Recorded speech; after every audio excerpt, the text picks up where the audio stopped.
So what's up? Magandang gabi sa inyong lahat mga kamanok. So once again, this is PJ Vergara of Linyada ng Mamay. So at this moment of time, dahil mahal ko po kayo, binasa ko po kanina ang inyong mga comments. So good luck sa mga sa mga nabasa ko. At ito po mga kamamay, nakasulat po dito kung ano man yung mga tanong ninyo na sasagutin natin. Okay? So mga kamanok, ang unang katanungan natin is tungkol sa vaccination ng ating mga alaga sisiw. So may nagtanong siguro newbie to So sabi ko nga sa inyo, lahat ng ating subscribers dito, it's either newbie, advanced, o medyo matagal na sa pagmamanok, welcome po kayo. At sa mga marami nang alam dyan, na hindi na po kailangan yung ganito klase ng advice tungkol sa pagmamanok, marami pong video dito, yun na lang po ang inyong panoodin.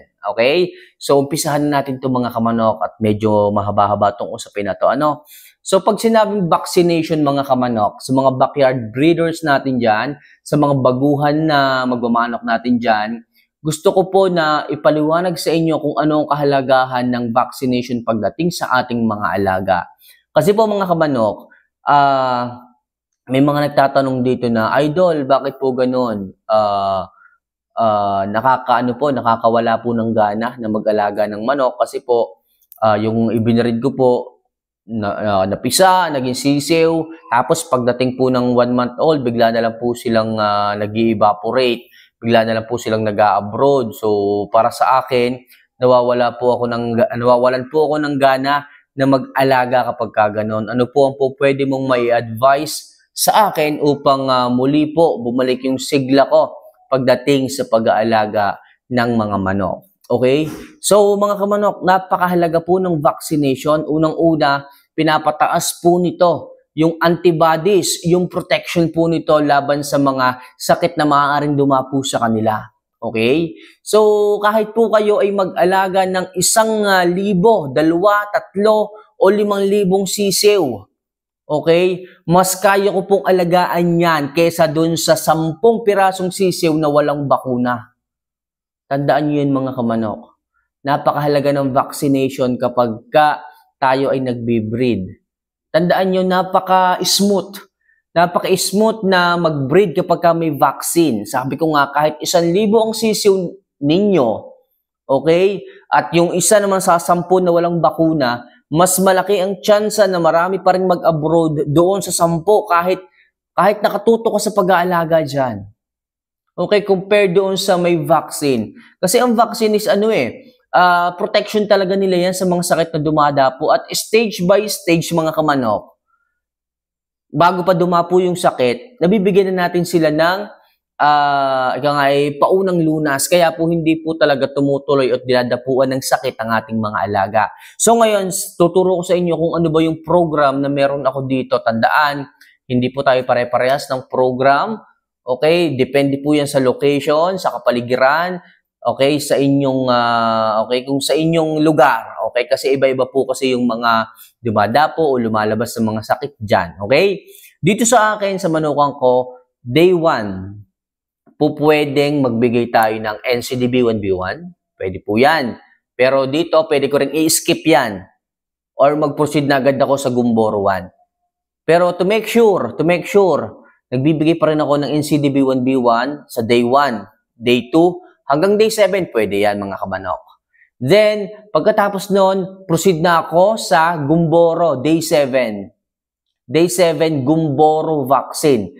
Gumboro mild, okay, Gumboro 1. Pwede dyan. Kahit anong tawag, pag bumili kayo, sabihin nyo, Madam, pabili po ako ng Gumboro 1. O pwede rin pong Gumboro mild.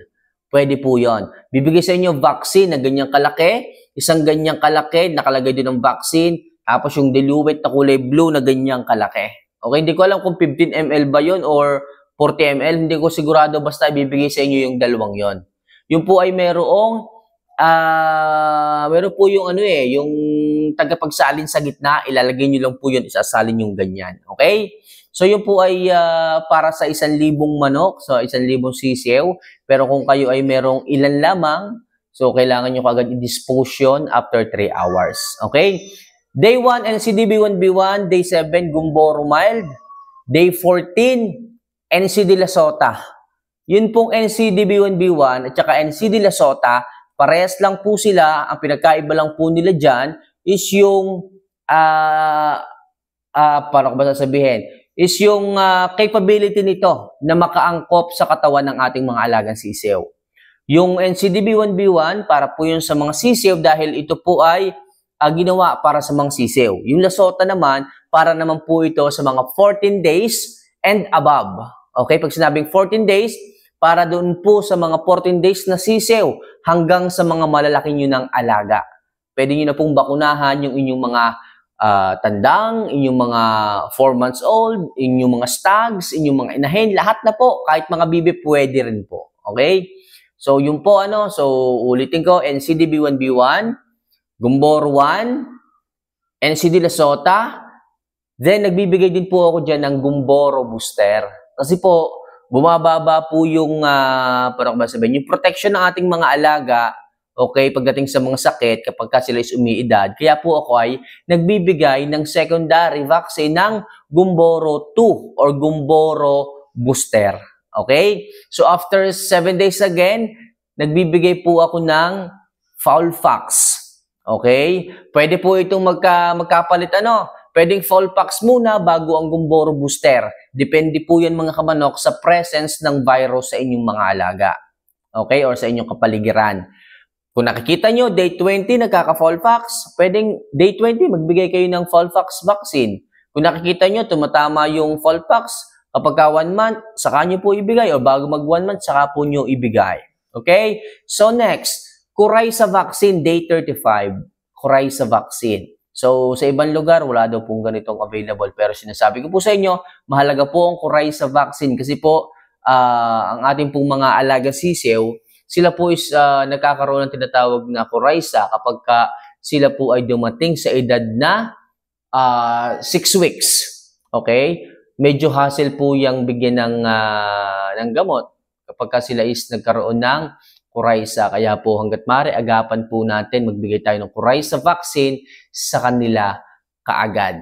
So yun po mga kamanok, yun po ang aking complete vaccination program dito sa aking lugar. Okay, sana malinaw tayo dyan mga kamanok na masisigurado ko sa inyo mga kamanok, napakasarap mag-breed, napakasarap mag-alaga kasi hindi mo problema na nagkakasakit sila. Okay? Medyo magastos nga lang pero sigurado ako mga kamanok kung talagang passion mo ang pagmamanok, approve na approve, madali ang mag-breed ng alaga mo. Okay? So next, ito namang itong isa nating kamanok nagtatanong. Idol, pwede bang i-breed ang tandang na hindi po nagtatagumpay? Kasi yung iba niyang mga kapatid, nagtagumpay na. Ang sagot ko dyan kamamay, pwede po. Okay? Pagdating sa mga farms, ganyan ang ginagawa. So, kanila po munang tinitingnan yung kanyang mga kapatid kung talagang magtatagumpay. Okay? At yung ibang mga farms, hindi po sila nagbi-breed ng mga, parang ko ba sasabihin, segunda mano o yung mga, parang ko ba sasabihin to, yung mga nagtagumpay na. Ang gusto talaga nila is yung mga fresh. Ang gusto talaga nila is yung mga, ika nga ay galing sa pamilya na nagtatagumpay talaga. Yung wala kang masasabi. Okay? Yung hindi ka makakakita ng pintas, yung hindi ka makakakita ng disabilities. Okay? So, ang sagot ko dyan is pwede po. At yun po ang maganda. Kapag alam mo na galing sa pamilya na talagang nagtatagumpay ang iyong tandang na ibibreed, yan po ang magandang i-breed. Okay? Then yung mga aanakin, pwede mo pong i-try kung magtatagumpay. So, maghanda ka ng records, okay? Maghanda ka ng lapis at ballpen para maisulat mo kung sino ang nanay, kung sino ang tatay, at para ma-filterize mo. Okay? Kung sino ba yung mga materials mo dyan na po pwedeng ingatan. Okay? So, yun lang mga kamamay ang ating topic ngayon. Gaya nga ng sabi ko, kung ikaw ay may katanungan pagdating sa pagmamanok, gaya ng ating mga subscribers na nagtanong ngayong gabi, feel free na mag-comment.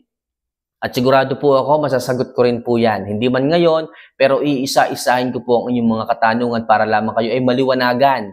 Dahil nga po ang channel natin ay ginawa ko para sa inyong mga kamanok. Kung ikaw man ay may katanungan tungkol sa pagmamanok at medyo naliliwagan ka o nalalabuan ka, ito ng pagkakataon mo. Comment mo lang sa comment section, pag-usapan natin yan. Masarap pag-usapan itong mga kamanok. So, huwag niyo sana kalimutan na pindutin ang subscribe button, notification bell, and syempre, i-like ang buttons dyan para mas marami pang advice tungkol sa pagmamanok ang ating mapag-usapan pa. So, paano mga kamanok? Magandang gabi. See you for our next vlog. Paalam.